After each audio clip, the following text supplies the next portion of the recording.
बिस्मिल्लाहिर्रहमानिर्रहीम अस्सलाम वालेकुम, welcome back to our channel aspirant. तो आज की इस वीडियो के अंदर हम जो है फर्स्ट ईयर मैथमेटिक्स के गेस्ट पेपर को डील करने जा रहे हैं, जो कि फेडरल बोर्ड ने अपने चैनल पे अपलोड की थी, जिसके मुताबिक न्यू पेपर पैटर्न 2024 के पेपर हेल्ड होंगे।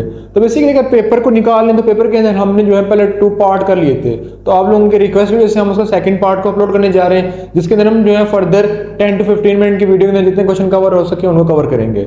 और ओपन कर लेते हैं पेपर को। बेसिकली अगर पेपर की तरफ मूव किया जाए तो हमने अगर फर्स्ट पार्ट की बात की तो फर्स्ट पार्ट के अंदर हमने फर्स्ट 2 क्वेश्चन कवर किया था डिटेल में, question number 1 and question number 2 को। तो आज की वीडियो के अंदर हम क्वेश्चन नंबर 2 से स्टार्ट करने जा रहे हैं। जितने क्वेश्चन जो है 20-25 मिनट के स्लॉट के अंदर जितने कवर हो सके उन्हें कवर करने की कोशिश करेंगे। बेसिकली अगर क्वेश्चन नंबर 2 की स्टेटमेंट को पढ़ा जाए तो क्वेश्चन नंबर 2 की स्टेटमेंट लिखा हुआ है कि using row operation to find inverse of a square matrix. हमारे पास एक स्क्वायर मैट्रिक्स है, स्क्वायर मैट्रिक्स उसको बोला जाता है जिसके number of row and number of column equal होते हैं। तो हमारे पास एक स्क्वायर मैट्रिक्स है जिसका हमने इनवर्स फाइंड करना है यूजिंग रो ऑपरेशन। एक तो इनवर्स होते हैं, हम इनवर्स मैट्रिक्स का फाइंड करते हैं, यानी A inverse is equal to adjoint of A divided by A का डिटरमिनेंट। लेकिन एक इनवर्स होता है यूजिंग रो ऑपरेशन, दोनों के दरमियान काफी डिफरेंस है। तो स्टार्ट करते हैं ताकि आपको दोनों के दरमियान फर्क भी पता चल जाए। तो उसके लिए मैं एक ब्लैंक पेज ओपन कर लेता हूं। तो ब्लैंक पेज में मैं क्वेश्चन को लिख लेता हूं कि using row operation solve the following matrix या find the inverse of the following matrix. तो मेरे पास जो मैट्रिक्स है वो हमारे पास क्या है, 2 -1 3 -1 2 and 3 1 -1 and 2। ठीक है, अब इस मैट्रिक्स को मैंने सॉल्व करना है यूजिंग रो ऑपरेशन। ठीक है, और मतलब क्वेश्चन के अंदर लिखा हुआ है कि using row operation find the inverse of the following matrix. तो रो ऑपरेशन के अंदर क्या करते हैं कि हम एचेलॉन फॉर्म में कन्वर्ट करते हैं, सॉरी रिड्यूस एचेलॉन फॉर्म के साथ लिख लेते हैं। तो जो अगला पार्ट होता है उसको हम, जो आंसर होता है वो हमारे पास आंसर आ रहा होता है, और जो पिछला पार्ट होता है जिसको हम रिड्यूस एचेलॉन फॉर्म कन्वर्ट करते हैं वो हमारे पास कन्वर्ट कर रहे होते हैं। ठीक है, 2 -1 1 -1 2 -1 3 3 2। तो रोज मतलब के रो ऑपरेशन कैसे परफॉर्म करते हैं कि इसके साथ हम एचेलॉन फॉर्म लिख लेते हैं, रेशो डाल के या इक्वल टू डाल के हम एचेलॉन फॉर्म लिख लेते हैं, 1 1 1, यहां पे 0 0 0 0 0 0।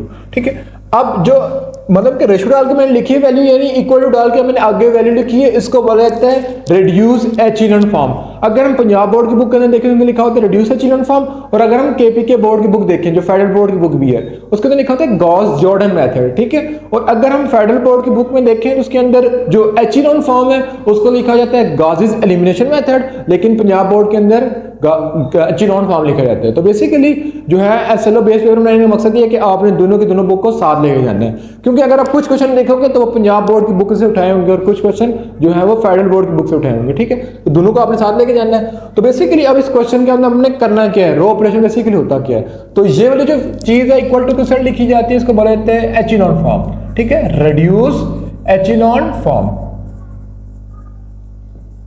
आपने बेसिकली क्वेश्चन के अंदर क्या करना है कि क्वेश्चन के अंदर आपने इस फॉर्म को इधर कन्वर्ट करना है, यानी इस जगह पे आपने एचेलॉन फॉर्म लानी है और इस जगह पे जो भी वैल्यू आ रही होगी, ठीक है, इस वैल्यू पे आपने फोकस नहीं करना कि एचेलॉन बरकरार रखती है कि नहीं, इधर जो भी वैल्यू आ रही होगी वो हमारे पास उसका आंसर होगा।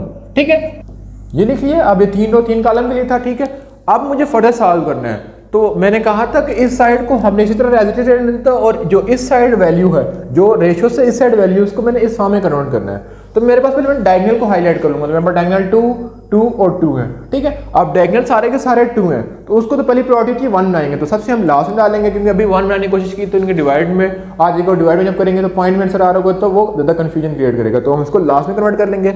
उसके अलावा मैंने क्या करने जा रहा हूँ कि मुझे यहाँ पे 0 चाहिए, यानी जैसे जो हमारे पहले प्रायोरिटी होती है कि रिड्यूस एचेलॉन फॉर्म में कन्वर्ट करने के लिए कि पहले डायगोनल के नीचे 0 लाने, फिर दूसरे डायगोनल के नीचे 0 लाने, फिर तीसरे डायगोनल के नीचे 0 लाने। तो पहले डायगोनल के नीचे, दोनों के नीचे में 0 लाऊंगा, यानी रो 2 के इस एंट्री में 0 लाना है और इस एंट्री में 0 लाना है। ठीक है, तो इस एंट्री पे 0 लाने के लिए मैं क्या करूंगा कि पहली रो को तो मैंने छेड़नी नहीं, तो ऐसे आ जाएगी 2 -1 3 रेशो 1 0 एंड 0।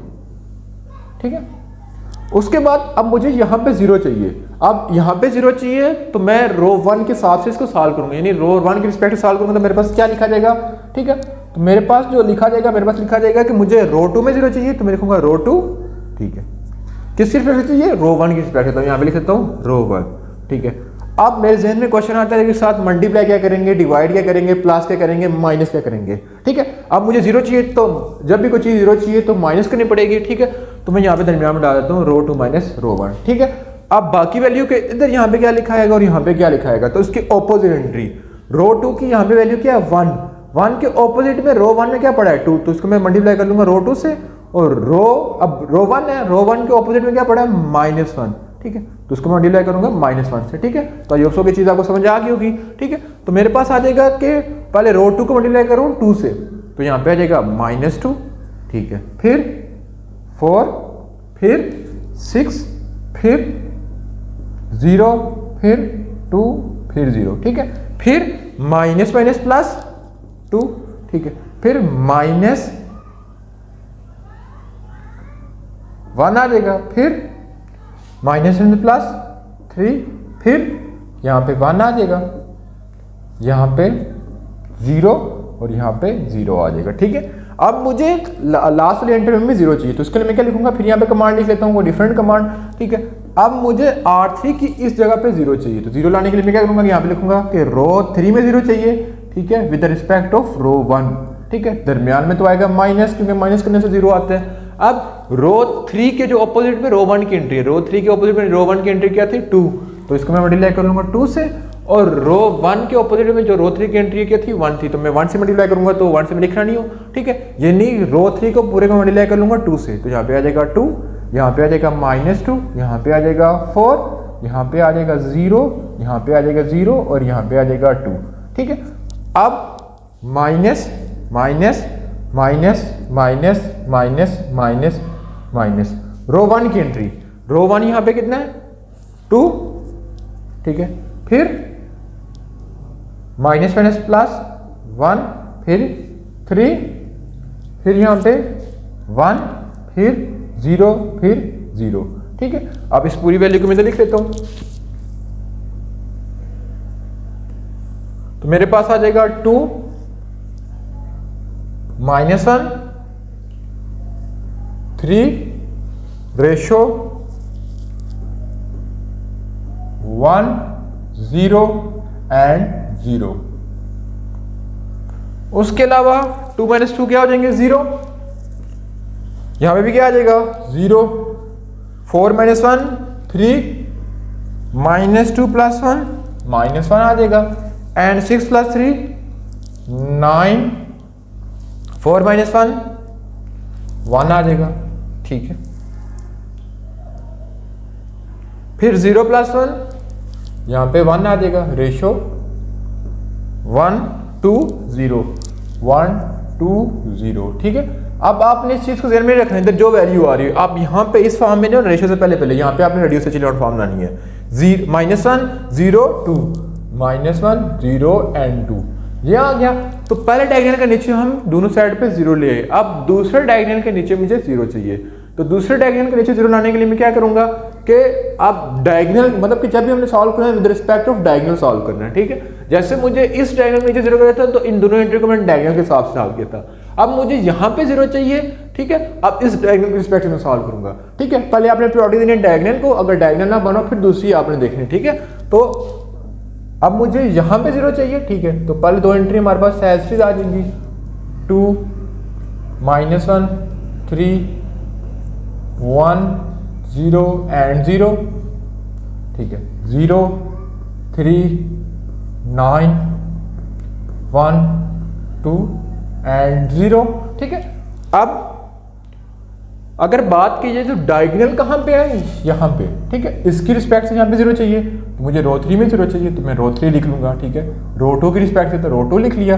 अब यहाँ पे 0 चाहिए, तो यहाँ पे रो 3 के ऑपोजिट में क्या पड़ा है, जिसकी रिस्पेक्ट से सॉल्व करें रो 2 में 3। ठीक है, और मतलब कि रो 2 की रिस्पेक्ट में यहाँ पे क्या पड़ा है -1, और दरमियान में माइनस कर देते, तो माइनस क्या हो जाएगा प्लस। ठीक है, ये आ गया। अब इसको मैं लिख लेता हूँ, तो पहले रो 3 को मल्टीप्लाई करूंगा किससे 3 से, तो 0 -3 3 फिर -3 0 एंड 6। ठीक है, ये चीज आपको समझ आ गई है। फिर फर्दर करते हैं, प्लस रो 2 की हमें वैल्यू क्या है 3 9 1 2 एंड यहां पे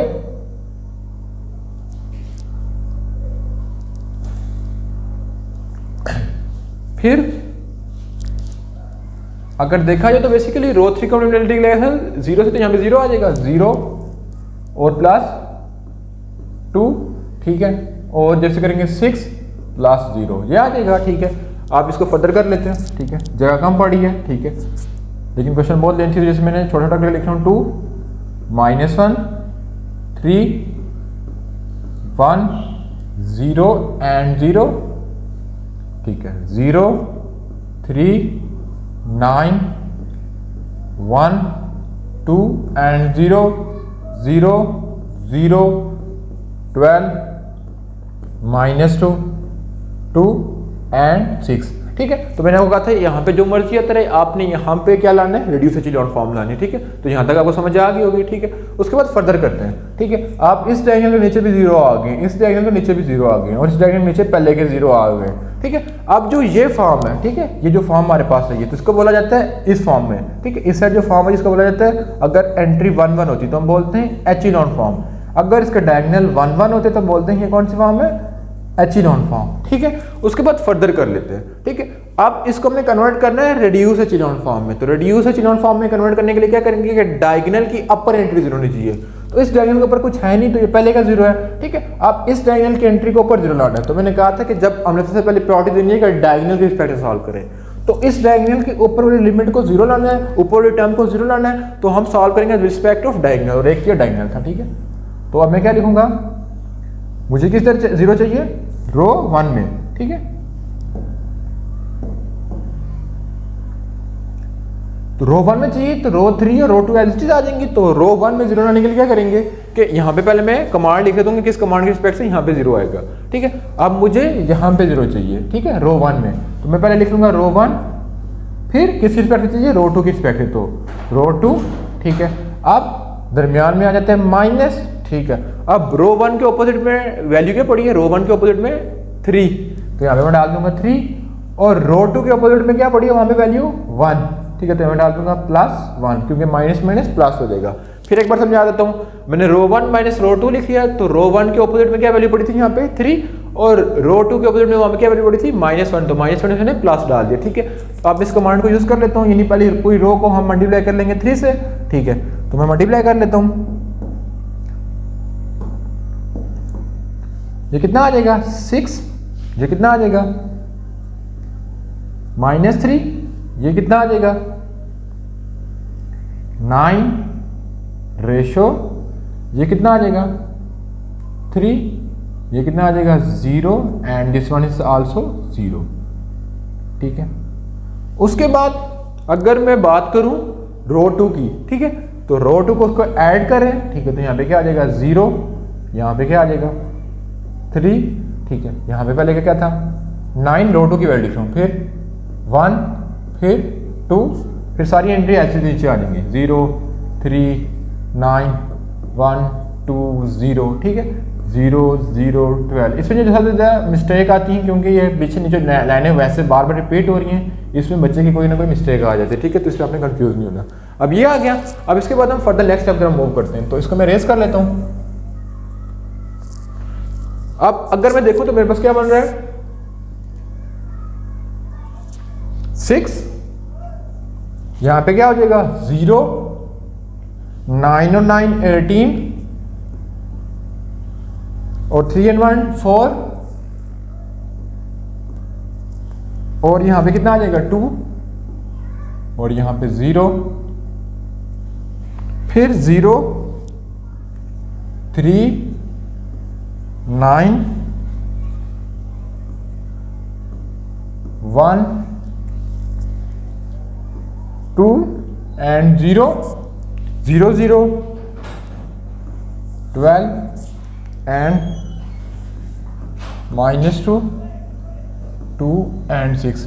बेसिकली अब इस डायगोनल के ऊपर भी 0 आ गई, नीचे भी 0 आ गई। अगर इस डायगोनल की बात की जाए, इस डायगोनल के ऊपर भी 0 आ गई, नीचे भी 0 आ गई। अगर इस डायगोनल की बात की जाए तो इसके ऊपर अभी 0 हमें चाहिए, ठीक है, ऊपर 0 चाहिए, तो हम उस डायगोनल के रिस्पेक्ट से सॉल्व करते हैं। तो मैं आपको बार बता रहा हूँ कि आपने दूसरी रो को नहीं देखनी है, पहले प्रायोरिटी देनी है डायगोनल को।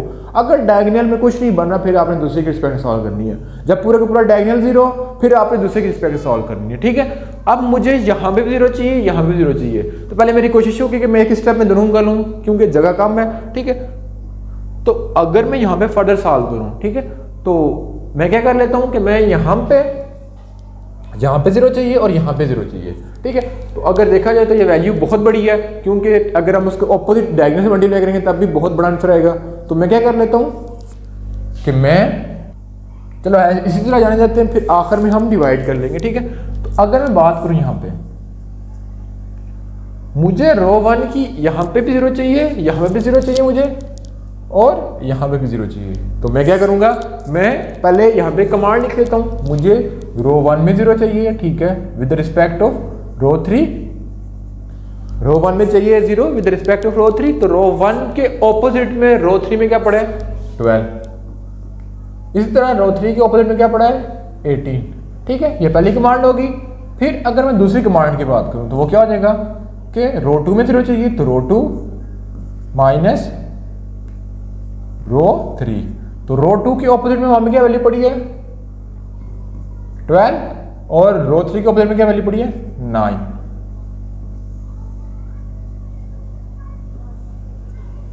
ठीक है। अब इसको मैं लिख लेता हूं, तो इसके लिए मुझे कैलकुलेटर की जरूरत पड़ेगी, ठीक है। बहुत लेंथी क्वेश्चन है, तो अगर आपको कोई और क्वेश्चन आता हो तो इसको आपने स्किप कर देना है क्योंकि ये बहुत लेंथी क्वेश्चन है, इसमें काफ़ी टाइम कंज्यूमिंग होता है, ठीक है। और चांसेस होते हैं कि इसमें गलती के चांसेस भी बहुत ज़्यादा होते हैं क्योंकि रिपीट हो रहे थे क्वेश्चन, तो कोई एक चीज़ स्टेप माइनस प्लस मिस्टेक आ जाती है तो पूरा क्वेश्चन गलत हो जाता है। तो अगर मैं बात करूं तो रो 1 को पूरे को मल्टीप्लाई कर लेना 12 से, तो 12 6 जा 72, ठीक है, माइनस, ठीक है, 18 रो 3 जा, तो यहाँ पे जीरो ही आ जाएगा, ठीक है। फिर 12 जीरो जा 0, माइनस 18 जीरो जा 0, तो यहाँ पे भी जीरो आ जाएगा, ठीक है। फिर 12 को हम करेंगे 18 से, तो जब 12 को मल्टीप्लाई करेंगे 18 से तो हमारे पास आ जाएगा 216 माइनस जब हम 18 को करेंगे 12 से तो तभी आ जाएगा 216, ठीक है। उसके बाद हम फर्दर चलते हैं।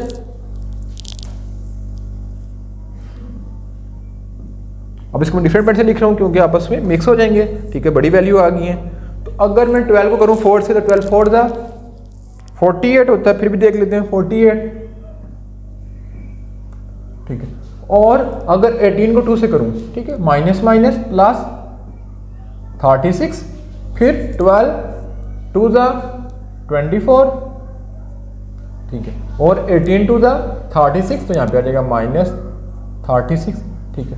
फिर यहाँ पे तो जीरो आ जाएगा, ठीक है, यहाँ पे आ जाएगा जीरो, तो मैं यहाँ पे नीचे लिख रहा हूँ जीरो, 12 को जीरो से करेंगे, और 12 6 जा 72, ठीक है, माइनस 72, ठीक है। थोड़ा क्वेश्चन लेंथी हो गया तो आप इसमें कंफ्यूज नहीं होना, ठीक है। उसके बाद अब फर्दर चलते हैं क्योंकि आपके पेपर में जगह ज़्यादा होगी, मेरे पास बोर्ड कम था जिसमें मैं समझा नहीं सकता था, तो जिससे मेरा क्वेश्चन थोड़ा लेंथी हो गया। फिर अगर मैं दूसरी को करूँ तो इसको मैं पहले मल्टीप्लाई करूँगा, 12 को 0 से तो 0 ही आ जाएगा, ठीक है। फिर अगर मैं फर्दर देखूँ इसको मैं नीचे लिख लेता हूँ, यहाँ पे लिख लेता हूँ। जब मैं 12 को मल्टीप्लाई करूँगा 0 से तो क्या आएगा 0, फिर 12 को 3 से करूँगा तो कितना आ जाएगा 36, ठीक है। उसके बाद माइनस 9R3, यहाँ पे 0 ही आ जाएगा, ठीक है। फिर 12 को मैं 9 से करूँगा तो 12 9 का कितना होता है 108, माइनस 9 को मैं जब करूँगा 12 से तो फिर भी क्या आ जाएगा 108, ठीक है। फिर अगर मैं फर्दर चलूँ फिर मैं करूँगा 12 को माइनस 2 से तो कितना आ जाएगा माइनस 24, और को जब मैं 9 में करूँगा 1 से तो माइनस 9, ठीक है। मैं फिर 12 को करूँगा 2 से तो 24, और जब 9 को ऐसे करूँगा तो कितना आ जाएगा 9 2 जा 18, फिर 0 और 9 6 जा 54, ये आ जाएगा। और जो नीचे वाली सबसे लास्ट वाली वो एस टी 0 0 12 रेशियो -2 2 एंड 6 ये आ जाएगा, ठीक है। तो बेसिकली बहुत लेंथी क्वेश्चन था। जब हम कन्वर्ट करते सिर्फ एचिलॉन फॉर्म में, रिड्यूस एचिलॉन फॉर्म में, तो वो इजी होता है, लेकिन ये सबसे मुश्किल क्वेश्चन था इस एक्सरसाइज का, ठीक है। उसके बाद फर्दर चलते हैं। तो 72 माइनस यहाँ पे आ जाएगा 72, यहाँ पे आ जाएगा 0, यहाँ पे भी आ जाएगा 0, 48 प्लस 36 हम देख लेते हैं कितना होता है, ठीक है। उसके लिए फिर कैलकुलेटर ओपन करना पड़ेगा। 48 प्लस 36 करेंगे तो कितना आ जाएगा 84, फिर 24 माइनस 36 कितना आ जाएगा -12, और यहाँ पे आ जाएगा -72, ठीक है। अगर फर्दर करें तो यहाँ पे आ जाएगा 0, 36, 0, ठीक है। फिर यहाँ पे आ जाएगा -24 -9 तो -34 -36 sorry, and -6 and -54 divided by 0, 0, 12 -2, 2, 6, ठीक है। अब अगर इस क्वेश्चन की तरफ देखा जाए तो हमारे पास ये एचिलॉन फॉर्म तकरीबन कन्वर्ट हो गया। अब ये डायगोनल आ गए, डायगोनल के ऊपर भी 0 है, नीचे भी 0 है। अब लास्ट सबसे इजीएस्ट स्टेप हमारे पास, हमने क्या करना है कि जितने भी डायगोनल है, मेरे पास जगह कम है तो मैं इसको सॉल्व नहीं कर सकता, ठीक है। अब ने रो 1 में यहाँ पे मुझे 1 चाहिए, डायगोनल 1 होता है, तो इस पूरी रो को मैं 72 से डिवाइड कर दूंगा। सेकंड केस में इस पूरी रो को मैं 36 से डिवाइड कर दूंगा, बाहर जो है वो कॉमन ले लूंगा, और इस पूरी रो को मैं 12 से डिवाइड कर दूंगा, ठीक है। तो इस तरह आपने कवर कर लेना, ठीक है। तो बेसिकली ये थी आज की वीडियो जिसके अंदर हमने क्वेश्चन 3 कवर किया। उसके बाद हम मूव करते हैं क्वेश्चन नंबर 4 की तरफ, ठीक है। तो उससे पहले मैं इसको रेस कर लेता हूँ। तो मेरे बच्चों का क्वेश्चन होगा कि ये क्वेश्चन तो मैंने खुद 15 to 20 मिनट में कवर किया, क्योंकि मैं तो खुद टीचर हूँ, तो आप लोग कैसे कवर कर सकते हो। तो आप लोगों को एक छोटा सा मशवरा है कि जब भी आपको इस तरह का क्वेश्चन आ जाए तो अब आप अगर पूरी बुक कवर करेंगे तो आपके पास ऑप्शन होगा, तो आप जो शॉर्ट क्वेश्चन है उसको प्रायोरिटी दें, क्योंकि ये टाइम कंज्यूमिंग क्वेश्चन है, ये लॉन्ग में ज़्यादा पॉसिबिलिटी होती है आने के, ठीक है। अगर शॉर्ट में आए तो आप इसे प्रेज करें, ठीक है। उसके बाद हम नेक्स्ट क्वेश्चन पर मूव करते हैं। तो अगर नेक्स्ट क्वेश्चन की बात की जाए तो वो भी इसी चैप्टर में से लिया गया है।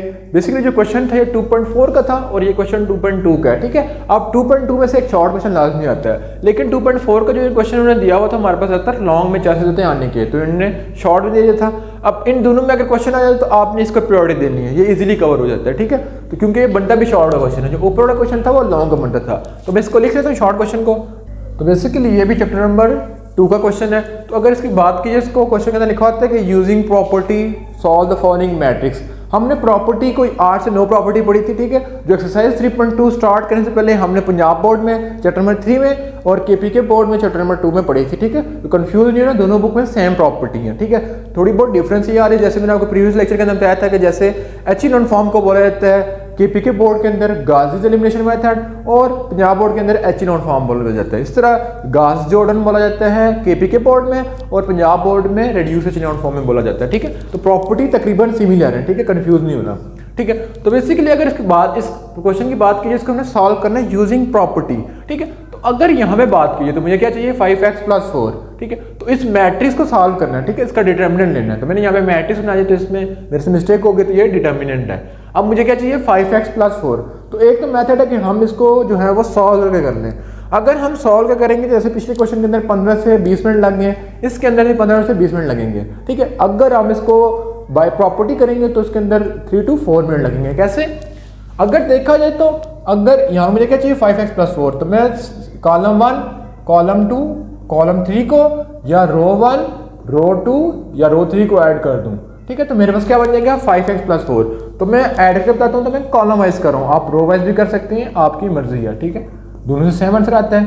तो x + 4 + 2x + 2x, ठीक है। 2x + x + 4 + 2x, 2x + 2x + x + 4, ठीक है। फिर यहाँ पे आ जाएगा 2x, x + 4, 2x, 2x, 2x and x + 4, ये आ जाएगा। तो जब इन सबको ऐड कर दूंगा तो मेरे पास आ जाएगा 5x + 4, इधर भी आ जाएगा 5x + 4, इधर भी आ जाएगा 5x + 4, ठीक है। फिर यहाँ पे क्या आ जाएगा 2x, x + 4, 2x, 2x, 2x and x + 4। अगर मैं कॉलम 1 की बात करूं, अगर मैं रो वाइज करता तो इधर पूरी की पूरी में आता 5x + 4, 5x + 4, 5x + 4। अब कॉलम में आ रहा है, जब रो में करते तो रो में आ जाता, ठीक है। अब अगर देखा जाए तो पूरे कॉलम के अंदर से कॉमन है, तो मैं कॉलम कॉमन ले लूंगा, ठीक है। कॉमन लेने के बाद मेरे पास क्या बन जाएगा 5x + 4 1 1 and 1, बाकी क्या बच रहा है 2x, x + 4 and 2x 2x 2x and x + 4, ये आ जाएगा। ठीक है, अब अगर बात कीजिए तो मेरे पास इसको सॉल्व करने के लिए मैं फर्दर क्या कर लूँगा, जो सबसे इजीएस्ट मेथड है, अगर इसको मैं अभी भी एक्सप्लेन करूँगा तो थोड़ा डिफिकल्ट है। ठीक है, तो मेरे पास बार बार मिस्टेक हो रही है, ये मैट्रिक्स का साइन मैं डाल रहा हूँ, यहाँ पे डिटरमिनेंट का साइन आता है। ठीक है, तो अब मुझे यहाँ पे एक तरीका है इसको एक्सपेंड कर लो अभी, तो वो भी मुश्किल है। ठीक है, तो मैं एक्सपेंड ऐसे कर लेता हूँ कि यहाँ पे भी 0 बना लेता हूँ, यहाँ पे भी 0 बना लेता हूँ, तो फिर एक के लिए एक्सपेंड करना पड़ेगा, वरना पूरा का पूरा डिटरमिनेंट लेना पड़ेगा, 1 के लिए भी, 2x के लिए भी, 2x के लिए।